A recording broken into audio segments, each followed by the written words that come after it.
ये सवाल सुनते ही रूह कांप जाती है।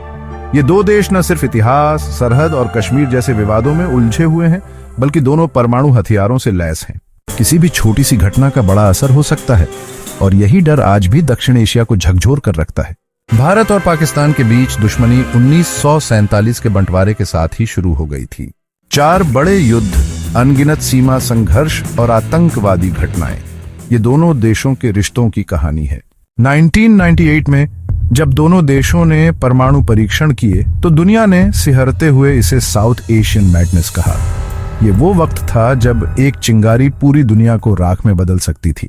भौगोलिक दृष्टि से देखें तो भारत और पाकिस्तान की सीमाएं बेहद संवेदनशील हैं। कश्मीर वो इलाका है जहां से युद्ध की शुरुआत हो सकती है। LOC यानी लाइन ऑन ऑफ कंट्रोल के पार आए दिन गोलीबारी होती रहती है। ये एक ऐसा पाउडर केक है जो किसी भी समय फट सकता है। अगर पाकिस्तान किसी उकसावे में आ जाए या भारत किसी आतंकी हमले के बाद जवाबी कार्रवाई करे तो बात बहुत आगे जा सकती है। परमाणु युद्ध की आशंका को और भयावह बना देता है दोनों देशों का नो फर्स्ट यूज, पहले हमला नहीं करेंगे पॉलिसी का अस्पष्ट होना। भारत ने हालांकि ये नीति घोषित कर रखी है, लेकिन समय समय पर भारतीय नेताओं द्वारा दिए गए बयान इसे कमजोर कर चुके हैं। पाकिस्तान की नीति और भी ज्यादा अस्थिर है। वो फुल स्पेक्ट्रम डिटरेंस पर यकीन रखता है, यानी किसी भी स्तर पर परमाणु हथियार इस्तेमाल हो सकते हैं। अगर युद्ध होता है और परमाणु हथियारों का इस्तेमाल होता है तो इसका सबसे पहला असर होगा मानवीय जीवन पर। स्टडीज के मुताबिक अगर 100 छोटे परमाणु बम भी इस्तेमाल होते हैं, जैसे 15 किलोटन के, तो 1 करोड़ से ज्यादा लोग तुरंत मारे जा सकते हैं। लाखों घायल होंगे और अस्पताल व्यवस्था पूरी तरह ध्वस्त हो जाएगी। परमाणु विस्फोटों से फैले रेडिएशन के कारण न सिर्फ वर्तमान पीढ़ी बल्कि आने वाली पीढ़ियों पर भी असर होगा। विकृत शिशु, कैंसर के मामले और मानसिक बीमारियों की बाढ़ आ जाएगी। और यह सिर्फ भारत पाकिस्तान तक सीमित नहीं रहेगा।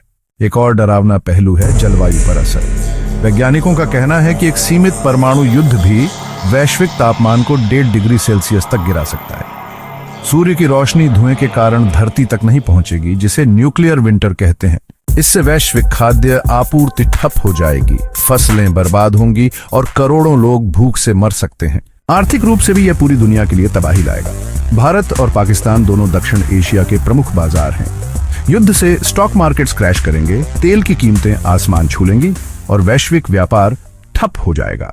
IMF और वर्ल्ड बैंक जैसी संस्थाएं भी इस स्थिति में बेबस हो जाएंगी।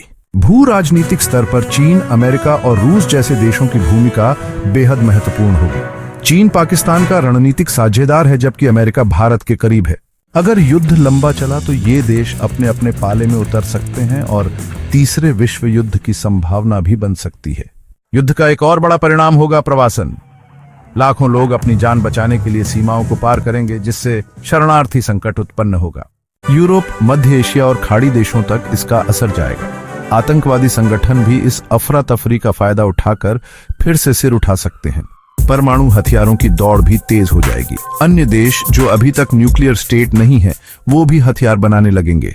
इससे NPT नॉन प्रोलिफरेशन ट्रीटी जैसी संधियां कमजोर होंगी और पूरी दुनिया एक अस्थिर परमाणु जाल में फंस जाएगी। तो क्या हल है? सिर्फ बातचीत, विश्वास और शांतिपूर्ण कूटनीति। भारत और पाकिस्तान को अपने जमीनी विवादों को सुलझाने के लिए सार्थक प्रयास करने होंगे। ट्रैक 2 डिप्लोमेसी, मीडिया की जिम्मेदारी और युवाओं में शांति का संदेश, यही वो रास्ते हैं जो इस तबाही से बचा सकते हैं। अगर आज हमने शांति नहीं चुनी तो कल कोई भविष्य नहीं बचेगा। एक परमाणु युद्ध सिर्फ 2 देशों का विनाश नहीं करेगा, बल्कि पूरी मानव सभ्यता के अस्तित्व पर सवाल खड़ा कर देगा।